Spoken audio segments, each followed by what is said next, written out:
এখন চলো ফিরে যাই এখন। বলে না না তুই ওসব ছাড়, এই ভাই গাড়িটা ঘোরাও দেখি, সোজা খেজুরি থানায় চলো। তাহলে সর্বনাশ, খেজুরির দিকে যাবে কি? ওটা তো হিন্দুস্তান পাকিস্তানের বর্ডার আমাদের, মহেশপুরের ওইটা। চললো ওইখানে, তুই চুপ করে পিছনে বল। এই ভাই গাড়ি চালা তো খেজুরি থানায়। আমরা খেজুরি থানায় গিয়ে পৌঁছি প্রথম ওসিকে জিজ্ঞেস করলো, এই ভাই আমাদের অ্যাম্বুলেন্সটা কোথায়? যেন দেখে মনে হচ্ছে ওরিয়ের বাড়ি।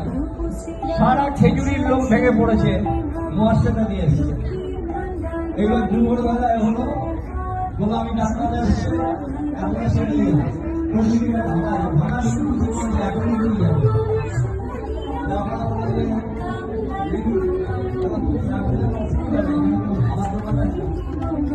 আমি দেখলাম অদ্ভুতটা কখন আগে চারদিক থেকে প্রচুর লোক দিকে আসলাম, সামনে খাবার নিয়ে আসলাম।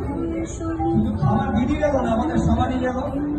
আমরা ওইখানে থানায় খাওয়া হলো, এসপিকে ফোন করা হলো, তিনি নাচর বন্ধ নিয়ে।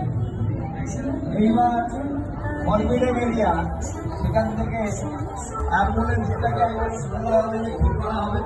কিছু কাছাকাছি করছিল যে না আপনারা সন্ধ্যা হয়ে যাচ্ছে, আবার কি হবে? মানে আমাকে ওসব দেখিয়ে না, আমি এটা অ্যাম্বুলেন্স নিয়ে যাবো। অ্যাম্বুলেন্সের সেই ব্যাপার আবার উদ্ধার হলো, হয়ে সেটাকে আবার টেনে নিয়ে এসে ডাকা হলো মন্দির কাছে। সব থেকে মজার ব্যাপার হলো রাত্রিবেলা আমরা তোমার থেকে আবার ফিরতে হবে। না না ফিরবো কোথায়, এখানে বন্ধুগুলি চলে কি করে? মানে ওই যে সিদ্ধার্থ বলছিল না ঝাঁসির গানে, ওর গল্প বলছিল যেখানে ওই আপন জনে ছিল এইসব হচ্ছে, সে গুহাতে গিয়ে গিয়ে কাজ করছিলেন। বললো আমি আমার আর ব্যাগ ধরে একটা ইয়ে থাকতো, আর আমার সাথে একটা লোক থাকতো, ও হাত নিয়ে আক্রমণ করবে। আমি আর কি ভালো টপ ছিল, দুবার নিয়ে গেলাম।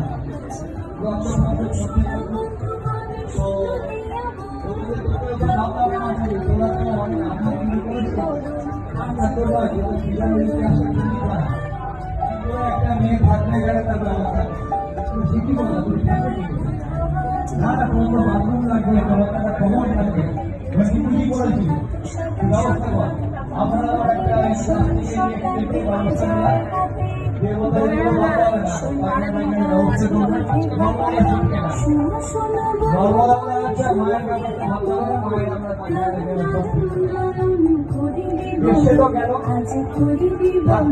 যেই থাকছে রাত্রিবেলায় দেখি হু করে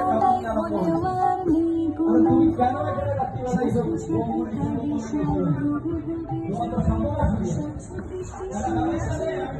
এসব আমার ব্যবসা দেবো। তারপর